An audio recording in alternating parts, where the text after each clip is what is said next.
Not too long ago, a man showed me some notes he wrote down 23 years ago. He said, "Mr. Rohn, I've used these notes in my work, personal life, and family, and they helped me make a fortune. I want to thank you for them," and he had me sign the notes.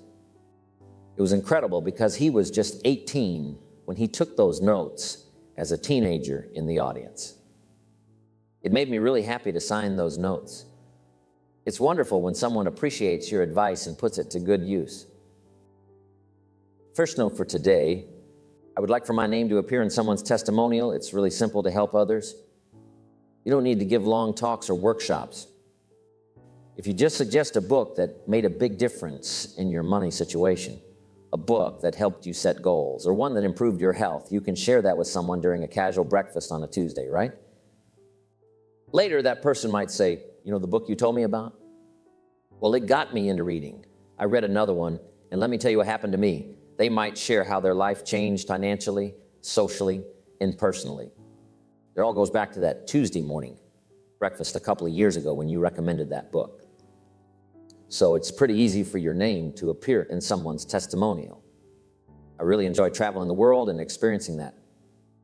Sometimes people tell me, "Mr. Rohn, 20 or 30 years ago, I attended your seminar. You talked about some ideas. Let me share what has happened to me, my family, and my income." So make this the second note of your notes for today. You never know who might be listening to you. Even if it's just a teenager, we can't say just a teenager. Each person is important. So when you get a chance to share, remember this: always do your best, be sincere, and share as much of your story as you can to help someone else. Because you never know who is listening. It could be the next lifelong friend or a business partner for a long time. Just show respect to everyone. And then honestly share your story or suggest a book or talk about an idea. Because for sure, in a week, a year, or even years later, your name might show up in their testimonial. Teaching is amazing, and being a good parent is crucial because your influence doesn't just stop with your kids. It goes on to the people they influence and even further, to the people influenced by your grandkids. So the key is to stick with it, teach well, and make sure your ideas are passed on to your children. It keeps going on and on. Now, how far can an idea reach? The answer is it can go on forever, as far as you can think. Ideas have a big impact. That's why I enjoy doing seminars and hearing someone say, "You know, a year ago, Mr. Rohn, 5 years ago, 10 years ago, and I'm doing my best to improve and get better." I hope there won't be a day when someone mentions, "You should have heard Jim Rohn 10 years ago when he was really terrific." I hope it doesn't occur. I prefer hearing someone say, "Hey, I heard him 10 years ago, but you should hear him now," right? Taking off some of the sharp edges. He has improved, delving deeper into the heart and soul. This is really what I want to do. Take what's in my notebook and my notes and get it in your notebook. Take what's in my head, get it in your head. What's in my heart? Hopefully, you'll embrace it in your heart. Now, I want you to make me a promise that you'll share it with someone else. Because that's what's interesting. I haven't come just to do a seminar and get paid because I don't need the money. But I take the money, you know, I don't need them because I made my fortune a long time back. But here's what I do need. I want assurance that my teachings endure. It's truly thrilling when someone shares notes they took 23 years ago. I think, wow, it's incredible for these ideas to persist and positively impact someone's life while I'm involved in other things. They've passed from one person's notebook to another and another. Here's what I hope you'll find here. Number one, sincerity. Most importantly, be sincere, because amazing things can happen when both the person talking and the one listening are sincere. I'm confident you're sincere by being here and investing your money. So the payment shows you're serious. But here's more important than the pay. I asked for your money, which wasn't much. But the real request is for your time spending a couple of days. That's a significant commitment. Money is less important now because everyone is doing well. The big deal here is your time. So make the note, time is more valuable than money. You can earn more money, but time doesn't come back. When you use a day, you have one less day left. Asking me to spend 2 days right now is a big deal because I don't have an endless number of weekends ahead of me. You know, it hit me the other day that I'm now in the second half of my life. It's a surprising realization. So I understand that even a weekend is very precious because I don't have an endless amount of time. Sometimes we get faked out just by the language. Someone says, I have 20 more years. Write this down. It's actually 20 more times. When you say years, it's a bit misleading. If you go fishing once a year, you only have 20 more chances to go fishing 20 more times if you go once a year.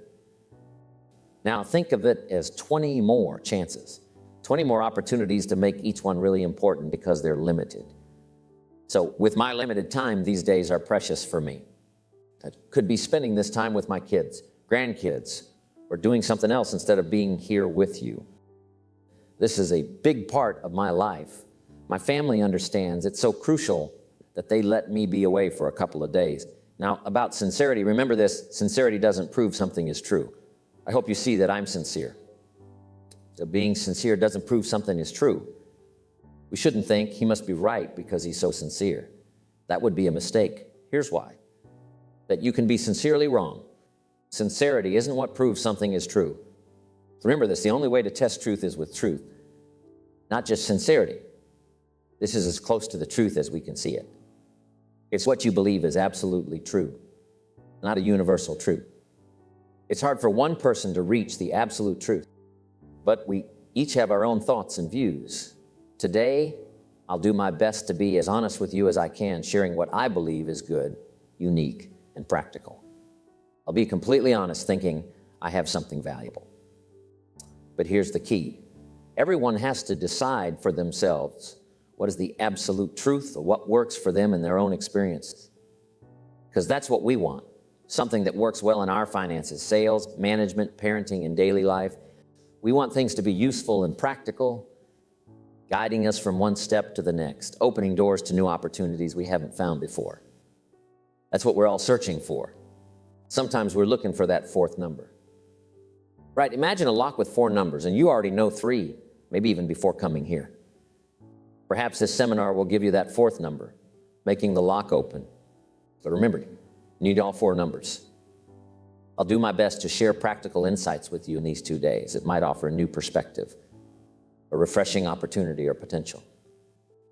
If I can spark your curiosity to see things the way I do, remember, I can only present my seminar from my point of view. Someone the other day said, Mr. Rohn, your seminar is sort of from the man's point of view. And I said, I hope so. It's hard for me to do it any other way. Now, you need to hear the man's viewpoint, and then you should listen to the woman's perspective. Also, consider the youth's point of view and the senior citizen's point of view. So make this known. With ideas, you can make a difference in the lives of many, both directly and indirectly. It might be thousands, tens of thousands, or even millions of people for some of you. You can impact the lives of a few dozen, 100, or maybe even thousands, because the ideas you share won't be forgotten. They'll be passed on by someone else and then passed on again. You see, some people I've met ended up achieving even greater things than me. Like Tony Robbins. For example, when he was just 17, he attended my seminar. At that time, he was in the Alps with his parents, sleeping in his car. You never know who might be in the audience. He worked with me for 3.5 years, promoting my seminars called Adventures in Achievement. Finally, at the age of 20, he managed one of my offices in Los Angeles. Now, Tony Robbins is a huge superstar, even more famous than me worldwide. It's incredible how well he mastered everything, but now worldwide. He's a much bigger superstar than I am, many times over. Around the same time I met Tony, I was doing a seminar in Los Angeles. In the audience was a young man, 19 years old, named Mark Hughes. He went on to start an amazing company called Herbalife. So these were teenagers then. Mark Hughes at 19, Tony Robbins at 17, and the person whose notes I signed at 18. It's amazing. You never know who's there, ready, or when the timing is right. I really wish that this weekend would be the perfect time for you. It's an opportunity for you to change and never be the same again, but it's up to you.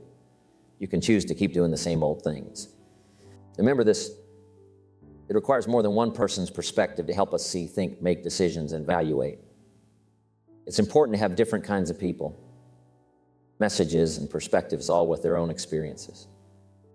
When you combine them from various sources, it becomes incredibly valuable.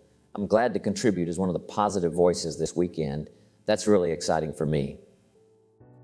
Let me tell you what it does, and you should take note because you can do this with your kids.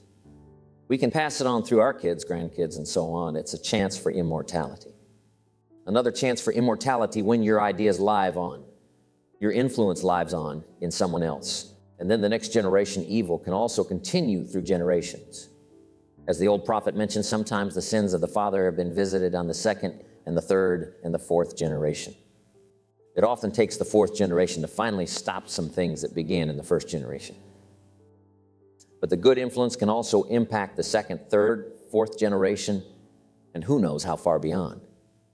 I've written around 5 books by now. My vision is that 100 years from now, when I'm no longer here, someone will be in an attic sorting through a box of old dusty books and find one of my books like Seasons of Life. Wipe away the dust, think, hey, this is a cool book. It impacts their life, and maybe they use it to teach others 100 years from now, even after I'm no longer around. This offers me a chance for a bit of immortality to continue existing in a special way long after I'm gone. I took my stepson. We went on our motorcycles once up in Clear Lake, up on the Jeep trails. Riding my motorcycle on the Jeep trails is one of my hobbies, and I enjoy it as a pastime. And I had Bruce with me. Bruce and I are riding along on the Jeep trails, and we stopped to take a little rest. We removed our helmets, took off our gloves, and relaxed a bit. The sun was beginning to set, creating a breathtaking view on the Jeep trails above Clear Lake. It was so amazing, and I said to Bruce, look at this. Isn't it fantastic? He looked, he's watching, he said, you know, it's getting late. We better go. I wondered why he wasn't as amazed by the sunset as I was. Then I realized he was only 12 years old. And guess how many colors you have to paint pictures in your minds, unique spaces, just a few when you're 12. You haven't got all the different shades to paint these unique pictures in your consciousness to see something right. At age 12, you're limited in colors because it's like reading a novel. When you read it as a teenager, it has certain meaning, certain value. When you get in your 20s and you read the same novel, you know what happens.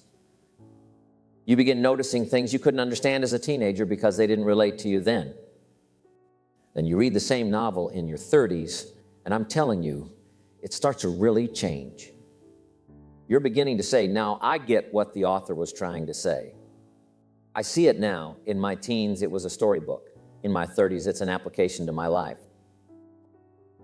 And then in your 40s and your 50s, all of this starts to change from perspective. Much of it depends on where you are in life. Hearing the same idea from a different age perspective adds a new layer, a new aspect, and some new understanding that you didn't have when you were younger. But as time passes and your experience begins to grow, when someone says, understand it a long time ago, you couldn't comprehend it, you know? You didn't have enough colors, enough words, mental vocabulary, or inner vocabulary to explain it, so you could only see it in a limited way. But as time passes, that's one of the advantages of age. That's one of the benefits of getting older, one of the advantages of living long enough to see things at age 50 instead of age 5. Or at age 40 instead of age 10. The change can be amazing if you keep educating yourself to understand the variety of what's happening in the world and around you in every possible subject. So at the age 12, limited colors on the palette to paint pictures on your consciousness. As time goes by, there will be more possibilities for you to explore. One reason is that I'm sharing these thoughts with you at my current age. I likely couldn't have explained what I'm sharing with you now 25 or 30 years ago. I didn't have the right words, the skills, or the experience. Plus, I hadn't even been to Russia to teach about capitalism back then. All life forms strive to the max of its potential, except human beings. It grows as tall as it can. You won't find a tree that only grows halfway. Trees push through the ground, going as deep as possible, reaching as high as they can, making as many leaves and fruits as they can. All living things try their best to reach their full potential. but humans are a bit different. Want to know why? Write this down. You've been given the dignity of choice. You're not a robot. You don't have to repeat this year the same as last year. You can throw away the plan from last year and make a new one. So, the dignity of being a human being. Now, as a human, you can choose whether to be a part of everything you are meant to be or to aim for everything, whether it's the whole thing, half part, or some of it. The choice is up to you.